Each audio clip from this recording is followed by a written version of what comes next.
Day 1. Married yesterday. Today, her grandmother's kitchen. The quilt frame is already set up, waiting. Sit, the grandmother says. Not harsh, commanding. The bride sits, their journey begins. 6 months, hundreds of hours, one quilt, everything changes. Let's go. Lesson 1. The first silence. Learning to listen. First lesson isn't about stitching, it's about sitting. Just sitting, in silence, beside grandmother, for 30 minutes. No talking, no teaching, just presence. Why? Modern people can't be still, can't be quiet. Always distracted, always rushing. Quilting requires stillness, patience, focus. The grandmother watches. Can this young woman sit? Control her hands? Quiet her mind? Most modern people would fail this first test. They'd check phones, fidget, talk nervously. Amish brides have been trained since childhood. They sit. They wait. They're ready. One grandmother told me, if she can't sit still, she can't learn. Simple as that. Lesson 2. The thread test. Respecting tools. Second lesson, threading a needle. Sounds simple? Watch closely. The grandmother hands her a needle, a spool of thread, nothing else. The bride must cut the thread, not tear, cut, cleanly, with scissors. She must wet the thread end with her tongue, not too much, just enough. She must thread the needle on first try, steady hands, patient focus. This isn't about threading, it's about respect for tools, precision, self-control. If she rushes, she fails. If her hands shake, she fails. If she gets frustrated, she fails. One bride took 7 tries. Her grandmother said nothing, just waited. Finally, success. Good. Now you're ready to begin. Lesson 3. The first stitch. Perfection isn't the goal. First real stitching? Simple running stitch through scrap fabric. The bride's stitch is clumsy, uneven, crooked. She looks at grandmother nervously, expecting criticism. The grandmother smiles. Good. Make it worse. What? Make it worse? Make every mistake now, on scrap, not on the real quilt. Fail here, learn here, then succeed there. This philosophy shapes everything. Permission to fail. Expectation of failure. Failure as learning. Modern quilting classes focus on perfection immediately. The Amish focus on mistakes first. Know all the ways things can go wrong. Then you know how to do it right. Lesson 4. The silent hours, when stories are told.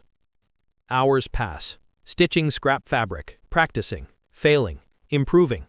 Grandmother works on her own project beside her, both stitching. Silence. Except for occasional instruction.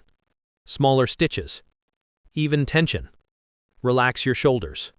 But then, between instructions, stories. Stories about the grandmother's own grandmother, about her wedding, her first quilt, her struggles. Stories about family, about faith, about marriage, about life. These stories aren't lectures, they're gifts, dropped casually into the silence, easy to miss if you're not listening.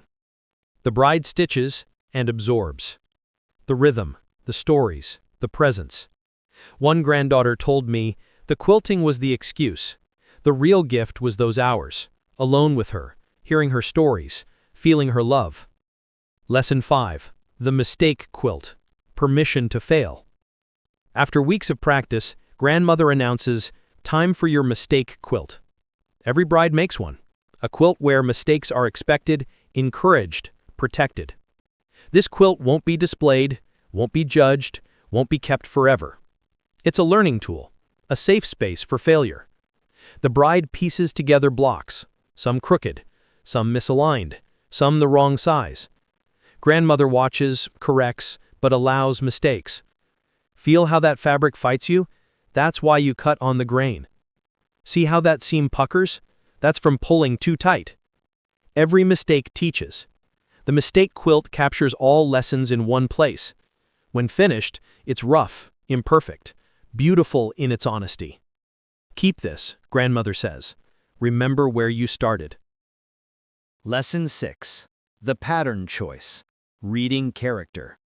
Now comes the real quilt, the one that matters.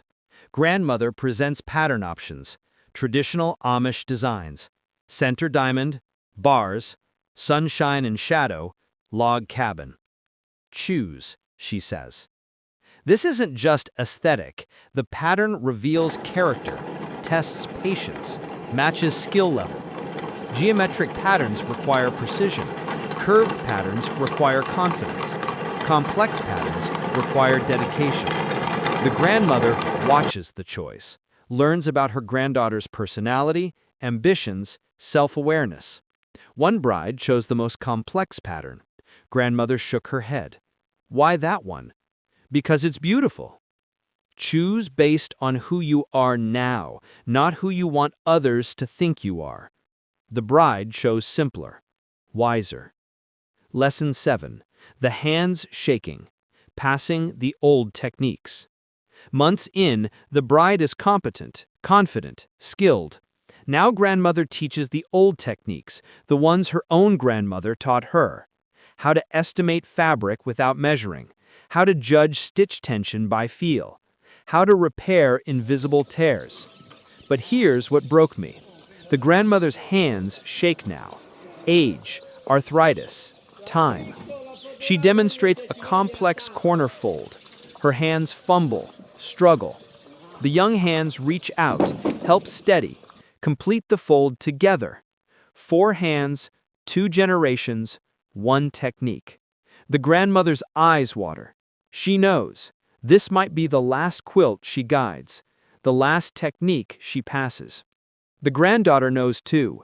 She stitches slower, cherishes every minute. I had to stop filming.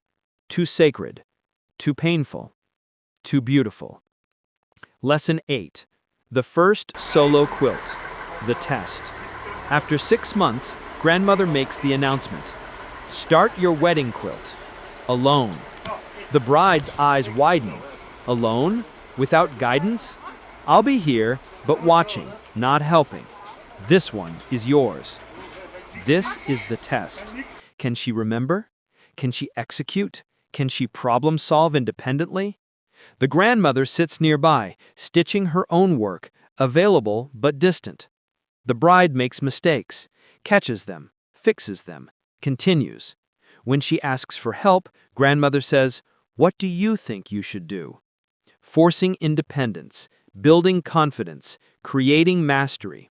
Weeks pass, the quilt takes shape, beautiful, competent, hers. Near completion, grandmother inspects the quilt privately. When the bride isn't watching, grandmother adds something. Secret stitches in an invisible location. A prayer, a blessing, a protective charm. Stitched in thread that matches the backing. Invisible unless you know where to look. Every grandmother does this, secretly, generations back. The bride will discover it later, years from now.